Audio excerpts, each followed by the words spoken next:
Indépendance totale. 7h, 10h sur Radio Courtoisie, ligne droite, Corentin Périni.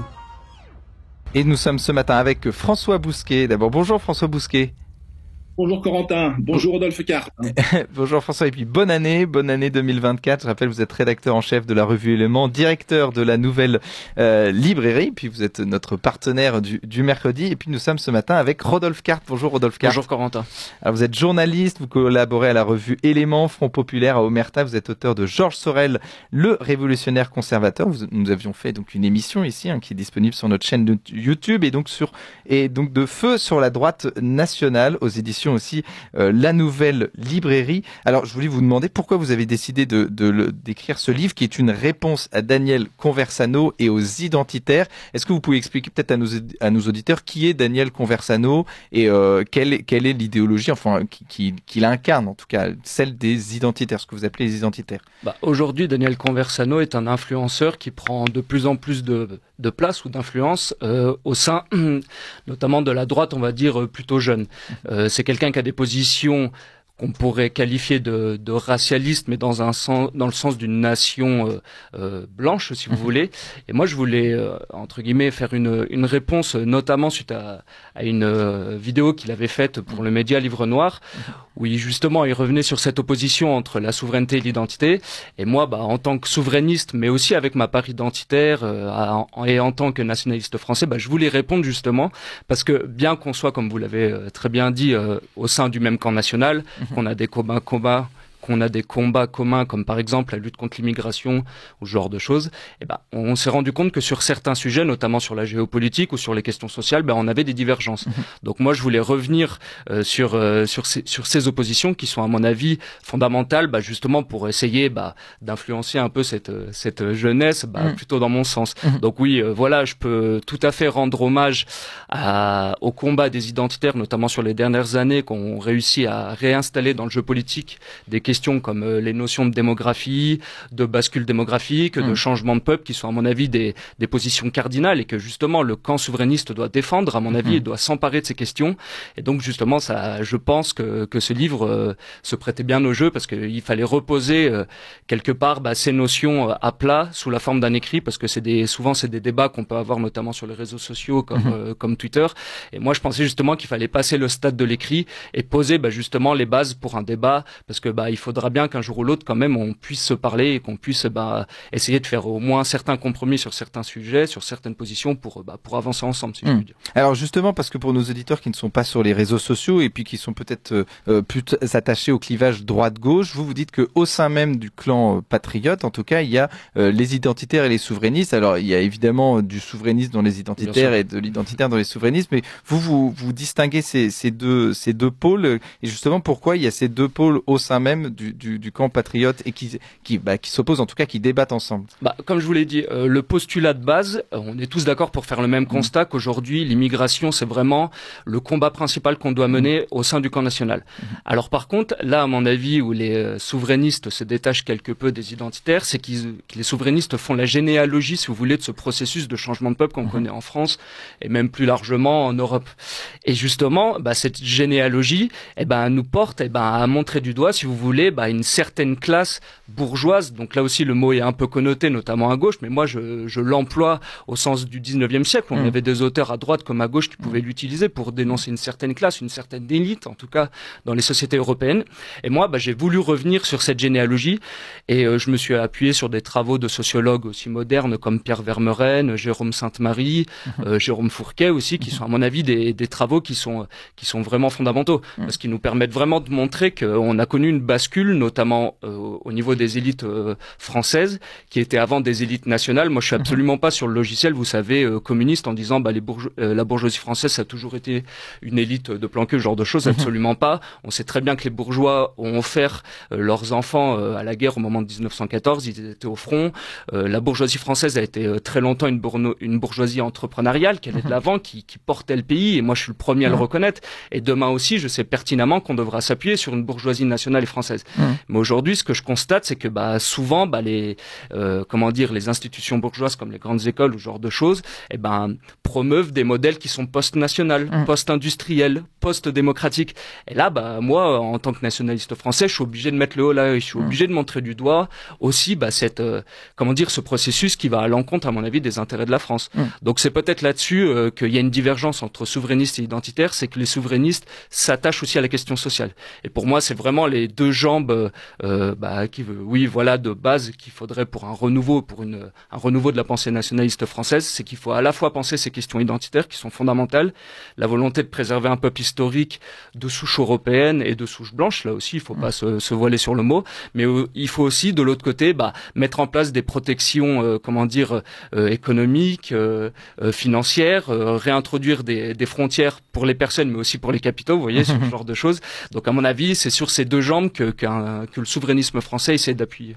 Alors vous parlez, c'est drôle, avant de donner la parole évidemment à François Bousquet, vous parlez de cette bourgeoisie, mais en fait c'est d'un point de vue, donc Peggy déjà parlait de cette bourgeoisie, il disait aujourd'hui tout le monde rêve d'être bourgeois, c'est-à-dire en faire le moins possible et en gagner le plus possible. Donc c'est plus une classe sociale aujourd'hui, on pourrait dire une classe sociale supérieure qui finalement est cosmopolite et plus vote Macron ou vote centre-gauche ou centre-droit. Et aujourd'hui vous refusez cette distinction droite-gauche, c'est-à-dire que même vous parlez donc Jérôme Fourquet, on a parlé de Sainte-Marie, c'est pas véritablement des gens qu'on pourrait classer à droite, et on pourrait même dire qu'ils étaient plutôt à gauche avant, et vous sentez peut-être même plus proche d'eux que de certaines personnes identitaires, patriotes, qu'on pourrait qualifier de droite. Je sais que c'est un clivage qui est cher encore à François, et moi aussi, je sais qu'il il va nous en parler. Il est encore assez pertinent, mais mine de rien, si on regarde par exemple à partir de la fracture sociale, de Maastricht,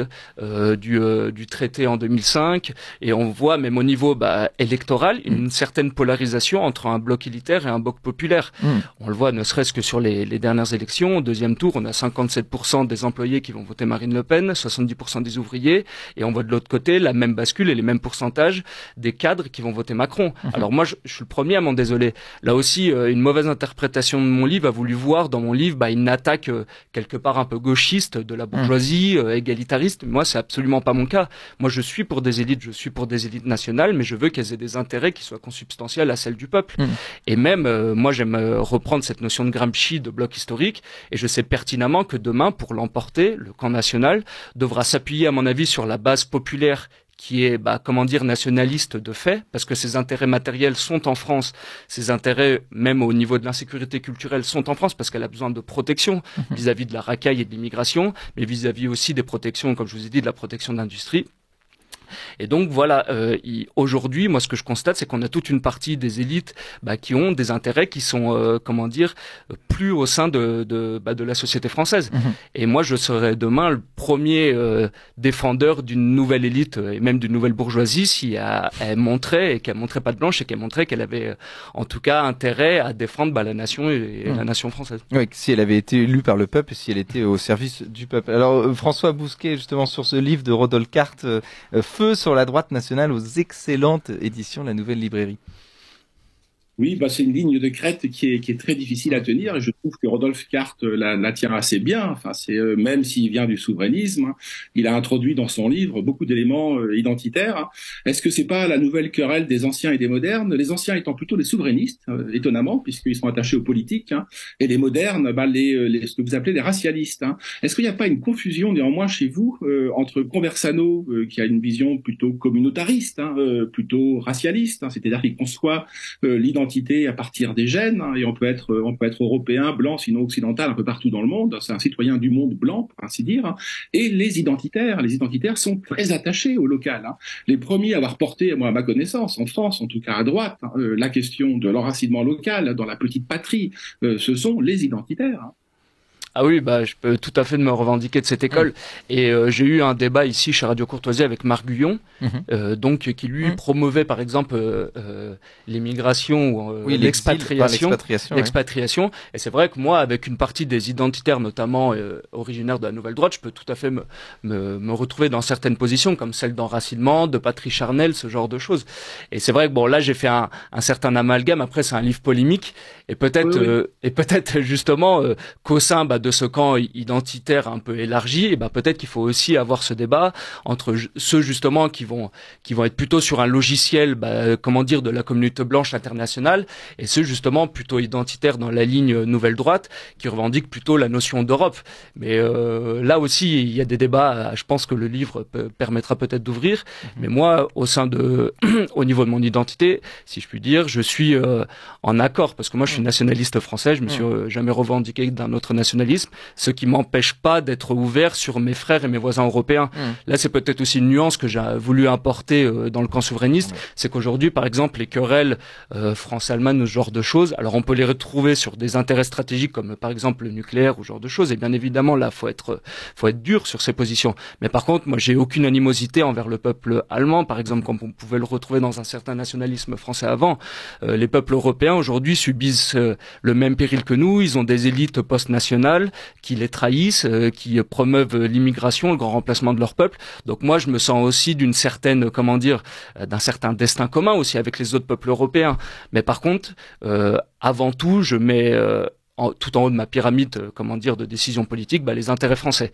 Et je pense justement que c'est cette considération et cette reprise en main par chaque peuple de son destin à moi qui nous permettra demain peut-être pourquoi pas d'ouvrir les champs pour une nouvelle Europe. Mais à mon avis aujourd'hui c'est même une citation de Janco que je reprends au début de mon livre, le combat il est plutôt à mener au niveau national. Après pourquoi pas demain au niveau régional ou voire même continental avec l'Europe. Oui, parce qu'en plus vous êtes très très attaché à votre région de la Savoie, mais on en reparlera. François Bousquet. Alors, Rodolphe Carte, deux objections sur l'échelon national. De fait, c'est l'échelon qui aujourd'hui est pertinent, mais nous permettra-t-il à l'avenir de rivaliser avec les États, civilisations, l'Inde, la Chine, la Russie? Première objection.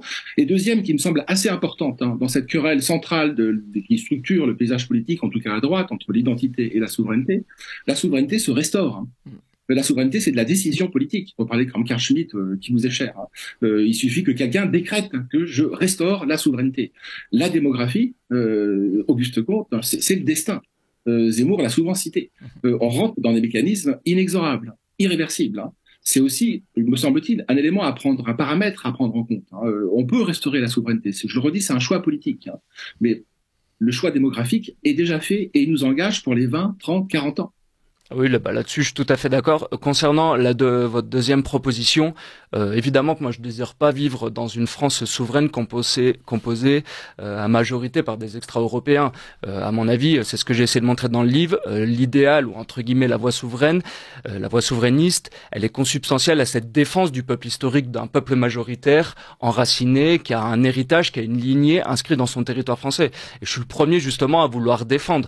Alors après, là, on a une différence de point de vue souvent avec les identitaires, c'est quelle est la manière adéquate justement pour défendre cette défense démographique. Et moi justement, je pense qu'on est obligé de revenir aujourd'hui sur le modèle, sur le logiciel en tout cas souverainiste et national, parce que justement, ce qui est assez pertinent, c'est que cet effondrement de la natalité, il est consubstantiel aussi au choix du modèle économique qu'on a fait à partir des années 70 et 80. C'est qu'on passe d'une économie productive où on avait une agriculture forte, une industrie relativement forte, une économie de consommation. C'est les travaux de Pierre Vermeuren qui sont véritablement fondamentaux là-dessus. Et par exemple, il y a aussi des analyses que j'avais retrouvées chez des Britanniques qui montraient très bien qu'aujourd'hui, quand on a notamment pour des populations autochtones une absence de destin, avec une dislocation des communautés organiques, mais aussi qu'on leur propose plus un avenir certain justement dans l'industrie, dans des grandes entreprises, dans ce genre de choses, évidemment que ils ont aucune volonté d'aller et de procréer et de fonder des familles. Et ce qui est assez intéressant, c'est que si on met deux cartes européennes l'une en face de l'autre, c'est quand on voit par exemple l'effondrement démographique qu'on connaît notamment dans le sud de l'Europe, en Espagne et en Italie, où c'est véritablement une catastrophe, et en France on n'est pas très loin de ces chiffres aussi. On considère toujours qu'on a une natalité qui est moins en berne que ces pays, mais c'est grâce aussi à la natalité d'origine extra-européenne, faut pas se voiler la face là-dessus. Et ce qui est assez drôle, c'est qu'on voit très bien que dans ces pays où on a un effondrement de la natalité, c'est là aussi où on a les pays qui ont connu les plus grosses destructions des industries, et aussi que les enfants, restent le plus longtemps chez leurs parents. Là aussi c'est intéressant, parce qu'évidemment quand on peut pas se projeter, quand on peut pas prendre un appartement département, bah voilà, c'est toute une chaîne qui est en fait liée. Et c'est ce que j'ai essayé de montrer dans mon livre, c'est que justement, à chaque fois, l'aspect identitaire et l'aspect social est tout le temps lié. Et par exemple, vous évoquiez Corentin, mes racines en Haute-Savoie. Et par exemple, j'avais commis aussi un article pour Éléments sur la notion d'enracinement et justement l'explosion du prix de l'immobilier, notamment sur la côte bretonne. On avait vu à partir du Covid qu'on avait un exode urbain. Justement, on avait des riches urbains qui avaient acheté toute une série de résidences secondaires sur la côte bretonne, ce qui avait fait une spéculation immobilière. Et on voyait bien que les jeunes familles locales pouvaient plus se loger sur la terre de leurs ancêtres, étaient obligés d'aller dans les terres. Et donc là, on voit bien que les deux domaines sont intimement liés, celui de l'identitaire, mais aussi celui du social. Donc là, à mon avis, c'est là-dessus qu'il faudra aller dans les années à venir.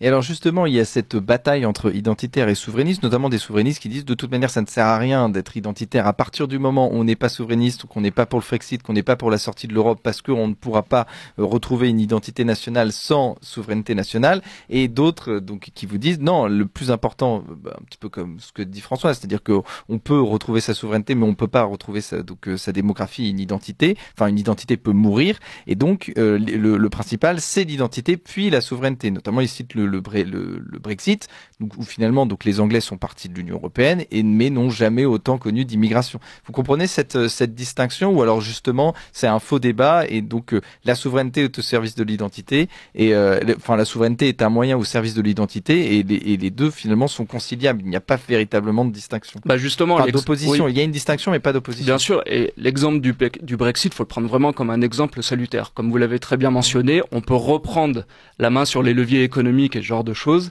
sans pour autant continuer les processus d'immigration. Et là aussi, ça nous met en face d'un problème, c'est que évidemment, si on repose ces questions de la souveraineté, comme je l'ai expliqué au début de notre entretien, ça repose la question des élites. Si les élites, si on ne connaît pas dans les années à venir une certaine circulation des élites, comme ont pu l'entrevoir toute l'école de sociologie italienne, notamment avec des grands philosophes comme Pareto ou Vilfredo Mosca, et par exemple, évidemment qu'on va rester sur un certain statu quo. Et donc moi, c'est ce que j'essaye aussi de promouvoir. Il faut qu'on fasse monter en haut des élites nationalistes, des élites qui viennent plutôt du peuple. Mais aujourd'hui, on le voit bien que justement, toute ce narratif de la méritocratie, par exemple, il est en berne. L'ascenseur social marche absolument pas. Et je pense justement que ça montre les raidissements qu'on a sur ces questions. Et donc, oui, demain, le Brexit, moi, je le considère vraiment comme un exemple salutaire. Il nous montre ce qu'il faut faire, mais aussi ce qu'il faut pas faire. Et peut-être, justement, ne pas. Moi, par exemple, j'ai jamais dit que le Frexit pouvait être la panacée. Si vous voulez, c'est autre chose. C'est un mouvement de fond qui est beaucoup plus loin, qui doit nous emmener beaucoup plus loin, qui doit nous emmener, notamment sur la question de la natalité, de la démographie, sur des dizaines de générations peut-être. Et donc, à mon avis, la souveraineté, ou en tout cas l'idéologie de la souveraineté, peut nous donner cette base intellectuelle qu'il faudra aussi combiner bien sûr avec les éléments de l'identité, ce genre de choses. Et justement, alors avant de donner la parole à François Bousquet, est-ce que c'est pas justement un problème de la finalité, c'est-à-dire qu'on se dit la souveraineté, oui, mais pourquoi faire? Parce qu'il y a des gens qui sont souverains, qui sont plutôt de gauche, qui veulent notamment, on peut parler de la France insoumise, qui d'ailleurs a assez renoncé à sa souveraineté, mais se dire sont souverains, oui, mais alors pourquoi faire si c'est pour créer donc un État d'autant plus de gauche, d'autant plus remplacé, c'est pas pour ça. Et sinon, si on dit oui, quelque chose d'identitaire, mais si c'est justement pour avoir l'identité racialiste, notamment de Daniel Conversano, non plus. Donc c'est plus souveraineté, identité, mais la question c'est pour quelle finalité finalement? Pour quelle nation et puis pour quelle civilisation? Mais ça, on disons en parlera que la finalité identitaire où on se retrouverait entre communautés blanches sur un territoire largement remplacé pour devenir une sorte de communauté comme Geronimo, c'est pas mon désir. Mais comme je vous l'ai dit, mon désir c'est pas non plus d'être dans une France souveraine composée majoritairement d'extra-européens où le peuple historique aurait été largement remplacé. Et par exemple, pour revenir à la première objection de François, notamment sur la question de la cohérence et notamment si on retrouvait une souveraineté, qu'est-ce qu'on en ferait? Justement, par exemple, au niveau de la géopolitique, peut-être que ça nous donnerait une certaine manœuvre, notamment pour sortir de l'alignement atlantiste, tout genre de choses. On l'a bien vu, notamment avec les conflits géopolitiques entre l'Ukraine et la Russie, et plus récemment entre la Palestine et Israël. Justement, qu'aujourd'hui, la France était, engoncée comme ça dans des positions qu'elle n'avait peut-être pas décidées d'elle-même. Donc là aussi, peut-être qu'une souveraineté nous permettrait Alors qu'aujourd'hui, on voit bien qu'il y a une certaine multipolarité qui commence à s'installer sur la scène mondiale, justement de retrouver une voie. Et à mon avis, celle-là, elle est consubstantielle à la redécouverte d'une identité aussi d'un peuple et peut-être demain pour relancer la natalité. Enfin, on l'espère. Alors, je rappelle à nos auditeurs, nous sommes avec François Boux, qui est un rédacteur en chef de la revue L'élément, directeur de la Nouvelle Librairie, et avec vous, Rodolphe Carte, pour ce livre Feu sur la droite nationale. Réponse donc à Daniel Conversano et aux identitaires. Je vais revenir vers vous, François Bousquet, vous allez pouvoir poser vos questions. Mais avant, il est 9h, c'est l'heure du bulletin d'actualité avec Adèle Rosner. Ligne droite. Très haut, il y a une place pour nos idées. Vue de haut. Alors François Bousquet, vous aviez des questions à poser sur ce livre Feu sur la droite nationale que vous avez édité et dont vous n'êtes pas d'accord sur tout. Or, sur la ligne principale, si, Bien puisque sûr. c'est vraiment la ligne de crête, hein, c'est l'articulation identité, souveraineté. Les deux ont des qualités, les deux ont des défauts, j'y reviendrai. Entre autres qualités centrales du souverainisme, hein, c'est que le souverainisme en appelle à la décision politique. Hein. Une des objections majeures qu'on peut adresser à pas l'identitarisme, me semble-t-il, hein, et dans sa version racialiste, hein, puisque c'est néanmoins le titre du livre de Rodolphe Carte, hein, c'est que c'est impolitique. Hein. C'est qu'on fait des communautés qui ne font pas de politique, on crée des isolats. Donc je trouve qu'un des mérites du souverainisme sur lequel Rodolphe Carte insiste, hein, et qui me semble central, hein, c'est que tout relève de la décision politique. Hein. Même pour restaurer l'identité, on ne peut pas faire l'économie de la décision politique. Rodolphe Carte. Ah si, oui, je suis tout à fait d'accord. Et même là-dessus, on a un point d'accord, je pense, entre les identitaires et les souverainistes, qui est la figure de Julien Freund, qui est une figure, à mon avis, centrale, justement, sur la désignation de l'ennemi et justement sur la décision politique, parce que lui-même était un disciple de la pensée de Carl Schmitt. Et pour moi, ça aussi, oui, évidemment, c'est fondamental. Et les décisions politiques, elles se prennent aussi notamment sur les questions économiques et sociales et ce genre de choses. Et là aussi, ça nous met directement à chaque fois sur les questions, comme je vous l'ai dit, sur la généalogie du mouvement immigrationniste, qui est toujours en corrélation justement avec l'économie. On le voit bien par exemple avec les restaurateurs. Mais les restaurateurs, c'est une partie du problème. Quand on passe d'une économie productive à une économie de consommation, parce que par exemple quand on vous vend aujourd'hui les métiers en tension pour essayer de légitimer une immigration légale, si vous voulez, c'est quelque part c'est de la poudre pour nous aveugler, parce qu'on sait pertinemment qu'aujourd'hui dans un modèle où on s'est abstenu de faire justement des politiques familiales, des politiques de natalité pour le peuple autochtone, justement on a voulu le remplacer par des contingents de l'immigration, et aujourd'hui on sait très bien qu'il y a des secteurs qui vivent sous perfusion justement de cette nouvelle population justement de consommation, de peuplement. Dedans on peut notamment par exemple montrer du doigt la téléphonie, aussi le secteur du BTP, mais par exemple aussi la restauration, ça fait partie de ces secteurs aujourd'hui qui marchent aussi grâce à cette manne de l'immigration et cette cette influence de population sur notre territoire. Alors, François Bousquet. C'est un choix. Alors moi, j'accablerai pas les restaurateurs, parce que ce sont des petits patrons. C'est pas le MEDEF, là, on parle pas du MEDEF, mais c'est les choix qu'ont fait le patronat, hein, CNPF, MEDEF, hein, depuis 40 à 50 ans, dans l'industrie déjà, Rodolphe Carte, hein, puisque l'industrie automobile et l'industrie du BTP, il y a des déclarations de Martin Bouygues dans les années 70 qui sont fascinantes. Hein. On a besoin de la main-d'œuvre immigrée parce que c'est du dumping social. Hein. Alors je vais pas accabler les restaurateurs là-dessus, parce que ils ont des charges sociales à payer. Ou alors ils mettent la clé sous la porte. Mais de fait, c'est un problème. Hein. C'est un problème assez lourd. Hein. Est-ce que cette division souverainisme-identité ne recoupe pas, bon gré, mal gré, le grand débat à droite, même si Marine Le Pen ne se reconnaît pas à droite, hein, le match entre Marine Le Pen et Éric Zemmour, hein, puisque et puis à la fin du match, c'est Marine Le Pen qui a gagné. Hein, c'est peut-être pas la souveraineté, parce que je ne sais pas si son électorat est très sensible à cette notion de souveraineté, d'identité. Elle est plutôt sensible à la nation française, à la patrie, etc. Mais est-ce que ça recoupe pas ce débat qui est quand même central, le clivage qui s'est opéré entre Marine Le Pen et Éric Zemmour? L'un fait 7%, l'autre fait 23%. L'un parle que d'identité, parce qu'il est riche, hein, parce que sa sociologie est riche. Hein. C'est la nuance que j'apporterai sur cette bourgeoisie comprador, comme l'appelle Jérôme Sainte-Marie. De fait, tout l'électorat de Zemmour a voté pour Marine Le Pen. Hein. Donc il y a un réflexe patriote dans la bourgeoisie conservatrice zémorienne. Elle a voté à plus de 90% au deuxième tour pour Marine Le Pen. Elle n'a pas voté Macron. Ça, c'est faut le souligner. Mais est-ce que c'est pas là aussi que le clivage se traduit sur le terrain électoral? Bien sûr, mais justement, si on revient à cette notion de formation d'un bloc historique, qui, à mon avis, qu'on pourrait qualifier de bloc patriote, de bloc national, justement, comment dire, la stratégie, que ce soit de Marine Le Pen ou d'Éric Zemmour, est inversée sur ce domaine-là. Pour revenir à la pensée de Gramsci, au moment du Risorgimento, justement, va y avoir cette collaboration de classe, si je puis dire, avec les classes industrielles du Nord, du Piémont, genre de choses, et puis les grands propriétaires terriens du Sud. Et justement, Gramsci va penser ce modèle-là de la révolution en disant qu'il peut y avoir de la collaboration de classe quand justement une certaine bourgeoisie a des intérêts matériels qui sont en adéquation avec les intérêts nationaux. Et là, justement, où il y a une inversion, je pense, entre Marine Le Pen et Éric Zemmour, c'est que pour fonder ce bloc historique, il faut toujours un noyau irradiant. Marine Le Pen, ce noyau irradiant, elle le met dans les classes populaires, alors que Éric Zemmour va plutôt le fonder sur cette bourgeoisie patriote. Alors évidemment qu'on aura besoin des deux demain pour l'emporter. Mais par contre, aujourd'hui, ce qui nous permet, dans le camp national aujourd'hui, d'accéder au second tour, c'est justement ce vote des classes populaires et non pas directement ce vote des classes hautes ou des classes de la bourgeoisie patriote. Donc moi, ma sensibilité me porterait plus, justement, comme vous avez dû le comprendre dans mon livre, plutôt vers la voie de Marine Le Pen. Aujourd'hui, c'est plutôt la bourgeoisie patriote qui doit faire un pas vers les classes populaires. Et par contre, là aussi, où j'aimerais bien éclaircir certaines de mes positions, moi je suis absolument pas, ébahi sur une certaine classe populaire française qui serait patriote, ce genre de choses. Je sais pertinemment qu'elle a été largement acculturée, qu'elle est, à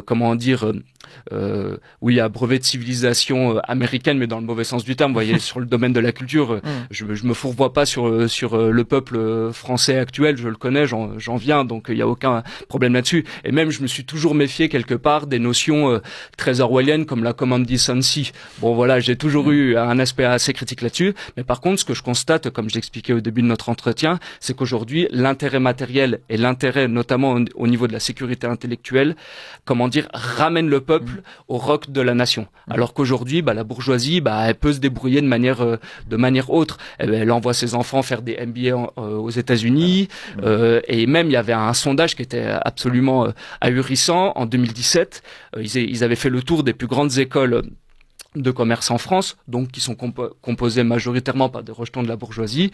Et au premier tour des élections présidentielles, Macron arrivait à 42% en tête, un score de dictateur africain. Et Marine Le Pen avait une intention de vote qui était inférieure à 2%. Donc là, on voit qu'il y a un décalage. Mais par contre, vous avez raison de le mentionner, François. Moi, je suis, comme je l'ai déjà dit, je suis pour, et je considère que demain, on aura un combat à mener, notamment avec les élites patriotes et bourgeoises. Là-dessus, moi, je fais absolument pas de distinction comme les gauchistes pourraient le faire uniquement sur la notion de classe sociale, par exemple. Alors pour aller dans la continuité de ce que vous dites, François Bousquet, c'est par rapport à ce que vous dites, donc notamment cette distinction Éric Zemmour et Marine Le Pen. Finalement, il y a quelqu'un qui est arrivé en 2007 à rassembler les classes populaires et à la fois la bourgeoisie patriote. C'était Nicolas Sarkozy. Il fait plus de 30% dès le premier tour et après il arrive donc évidemment à la présidence de la République. Aujourd'hui, c'est plus possible. Aujourd'hui, il y a plus cette distinction droite-gauche. Donc Sarkozy était de droite, Ségolène Royal était de gauche. Aujourd'hui, il y a véritablement une distinction dans le camp patriote entre des souverainistes qui vont plutôt vers Marine Le Pen, des gens plutôt de droite identitaire qui sont avec Éric Zemmour, et finalement quand même une partie de la droite plutôt de centre, plutôt LR, qui est partie LR et qui est déjà chez Emmanuel Macron, et qui pour vous on ne les récupérera jamais. Là, faut peut-être plutôt demander à François Bousquet, parce que c'était lui qui connaissait très bien Patrick Buisson et donc cette ligne au moment de Sarkozy. Permettez, Rodolphe, c'est que vous avez raison de dire que c'est Marine Le Pen c'est sa ligne en tout cas, qui permet d'accéder au deuxième tour et pas celle d'Éric Zemmour. La preuve par la présidentielle de 2022. Mais la seule ligne de Marine Le Pen ne permet pas de gagner le deuxième tour. Donc toute la stratégie Buisson, Sarkozy, Guénaud, c'est articulé autour de ça. C'est surperformer au premier tour pour arriver en tête au deuxième tour et rafler la mise, ce que le Rassemblement national n'arrive pas à faire. Donc il y a un problème avec la bourgeoisie. Certes, la bourgeoisie doit se rapprocher et faire un effort. La bourgeoisie et les élites surtout, parce qu'elle est susceptible, la bourgeoisie, d'abord elle, de fournir des cadres. C'est beaucoup plus facile pour elle. de se rapprocher du RN, mais je crois que la réciproque s'impose également, me semble-t-il. Hein. Bah, on voit qu'il y a quand même des efforts qui sont faits du côté du RN, notamment avec le campus Emera. Il y a vraiment une volonté, justement, et même il y a quand même le précédent des législatives. C'est quand même exceptionnel. Et je pense que de manière générale, les députés RN font quand même un certain travail assez intéressant. On le voit notamment, par exemple, sur les domaines. Je me souviens au moment de la réforme des retraites, justement, le groupe RN a été un des seuls à mettre le doigt sur la question vraiment centrale, qui était celle de la natalité. C'est que justement, si on a ces problèmes de retraite aujourd'hui, c'est qu'on n'a jamais en amont considéré ces problématiques de politique familiale ou de natalité, justement, alors qu'on rentrait tous dans un hiver démographique, notamment en Europe. Donc voilà, je pense que là-dessus, il y a quand même le RN aujourd'hui se met en lice et représente beaucoup plus un parti de gouvernement qu'avant. Donc voilà, aujourd'hui, on verra bien aux européennes dans quelques mois comment ça va se passer. Mais là, encore une fois, je pense que c'est à la bourgeoisie nationale et patriote de faire acte de foi justement vers ce renouveau national. Alors avant. François Bousquet, allez-y, mais je voulais faire la distinction entre nation et civilisation, mais oui, non, allez-y. Je trouve que c'est quelque chose d'intéressant là-dessus. Vous dites l'identitaire croit au sang que l'on reçoit et le souverainiste au sang que l'on verse. L'un honore l'Europe, l'autre chérit la France. Deux points de vue qui s'affrontent, la civilisation ou la nation. Alors pour nous, la civilisation et la nation, normalement ça s'accorde. Oui. Mais alors juste cette distinction-là, puis je vous donne la parole. Oui, François. Bon là encore, évidemment, c'est une question un peu polémique, si je puis dire. Mais oui, moi je reste fondamentalement attaché au sang que l'on verse. Ça, c'était une notion qu'on reprenait notamment sur Péguy, mais je sais bien évidemment l'importance du sang dont on hérite. Et justement, si le principe de l'enracinement, comme on l'a développé notamment dans le nationalisme français, avec notamment Barrès par exemple, la terre et les morts, justement, c'est qu'on vit sur la terre de ses devanciers, mais justement, on vit sur la terre de ses devanciers avec des semblables. Et aujourd'hui, qu'on le veuille ou non, il est évident que le dessin démographique français a changé quelque part. Il faut essayer justement d'en arrêter certaines logiques, notamment, moi je suis pour l'arrêt quasiment total de l'immigration. Alors bien sûr, évidemment, il y a par exemple, certaines notions comme les échanges étudiants, là on est obligé de faire quasiment au cas par cas. Mais par contre, là aussi, je pense qu'il y a un consensus qu'il faut mettre en avant au sein du camp national, c'est qu'on est pour une limitation drastique de l'immigration, qu'on est pour aussi une réimmigration partielle. Là aussi, c'est par exemple des éléments de langage que j'ai essayé d'introduire dans la doctrine souverainiste, et c'était des choses qu'on n'entendait pas forcément. Et aujourd'hui, pour tout vous avouer, il y a plutôt une bonne réception, je trouve, même dans les bas souverainistes. On peut parler assez facilement justement de ces changements démographiques, de la possibilité de la réimmigration, de l'arrêt total justement de l'immigration. Donc je pense à mon avis que c'est des avancées. Puis qui pourront peut-être demain tendre des ponts entre nos deux camps, même s'ils sont pas si éloignés que ça au final. Alors François Bousquet, dernière question. Il y a beaucoup de choses à dire sur ce livre. Il y aurait quantité de choses à dire. Oui. Sur cette question du souverainisme, je ne crois pas que ce soit un terme que revendique très très clairement le Rassemblement national, pour des raisons de pénétration dans l'opinion. C'est un mot en isme. Néanmoins, je crois que la campagne européenne va quand même s'articuler autour de la question de la souveraineté, qui est beaucoup plus fédératrice. Mais le souverainisme, c'est 5% à la présidentielle, Rodolphe Cartes, Jean-Pierre Chevènement. L'identitarisme, c'est la même chose, c'est 7%. Il y a 2 points d'écart. Est-ce que ça pèse vraiment électoralement ces deux termes, ces deux syntagmes, ces deux items? Est-ce que l'électorat populaire, en l'occurrence, la France dans ses profondeurs, se situe par rapport à ces deux mots? Moi aussi, comme je le dis dans mon livre, moi je me présente toujours, avant de me présenter comme un souverainiste ou un identitaire, comme plutôt un nationaliste français.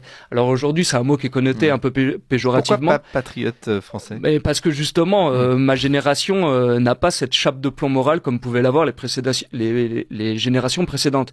Et moi, je me revendique absolument comme nationaliste français, parce que nationaliste français, automatiquement, ça vous inscrit dans une certaine école de pensée. Alors peut-être qu'on va vous montrer du doigt, mais aujourd'hui, c'est des choses qu'on assume. Et je trouve que c'est assez pertinent qu'on ait cette radicalité aussi dans cette jeunesse. Alors, bien évidemment, tout ce qui sera plus difficile, ce sera la concrétisation dans le domaine du champ politique, et je le sais pertinemment. Mais oui, à mon avis, aujourd'hui, moi, j'aurais aucun scrupule à me le revendiquer. Et prenant, par exemple, la remarque de François, moi, en exemple personnel, c'est vrai qu'aujourd'hui, quand on parle à des gens qui sont pas très politisés ou en tout cas qui sont un peu plus éloignés du monde politique que nous, de souverainisme ou d'identitarisme, c'est vrai qu'ils comprennent pas les notions. Mais par contre, au niveau de la souveraineté, par exemple, quand on leur parle de souveraineté alimentaire ou quand on leur parle de souveraineté économique ou même énergétique, tout de suite, ils arrivent, à mettre des images derrière. Donc voilà, c'est évidemment qu'aujourd'hui, le concept de souverainisme est invendable et politiquement, comme vous l'avez très bien rappelé, François, il pèse peu de choses.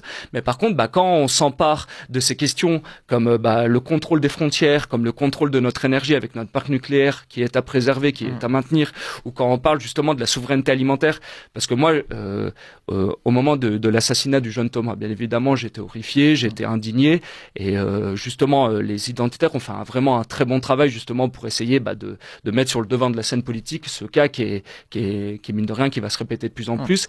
Mais par contre, ce qu'on a vu, c'est qu'à côté, on avait les révoltes agricoles. Et là, par contre, excusez-moi, mais au niveau des partis politiques de droite, quelque part, c'était un peu le silence radio. J'ai vu qu'il y avait un député RN qui était allé les voir, qui avait un peu discuté avec eux. Mais pourtant, moi, si vous voulez, c'est deux choses qui me prennent au cœur. Parce que, évidemment, l'assassinat du jeune Thomas, il est insupportable. Mais quand, tous les 2 jours, un paysan français, pareil, se suicide, c'est tout aussi insupportable. Et donc là, on a vraiment, comme je vous dis, les deux jambes qui doivent, à mon avis, à l'avenir, supporter le souverainisme, qui sont celles de l'identité et celles du social. Donc voilà, je pense que c'est sur des exemples concrets qu'on peut peut-être donner corps à des concepts qui sont un peu éthérés, c'est certain. Et justement, notamment, vous êtes donc contributeur d'ailleurs à Éléments et à la fois à Front Populaire, donc ce qui montre bien que vous êtes justement sur cette ligne de crête et vous pouvez être le lien de passage entre deux sensibilités qui ne se parlaient pas avant et qui aujourd'hui se parlent et qui peut-être demain voteront pour la même personne. Merci à vous, Rodolphe Carte. Je rappelle le titre de votre livre, Feu sur la droite nationale, aux éditions La Nouvelle Librairie. Puis merci à vous, François Bousquet. On vous retrouve la semaine prochaine pour un nouveau livre et pour une nouvelle vidéo. Merci à tous les deux.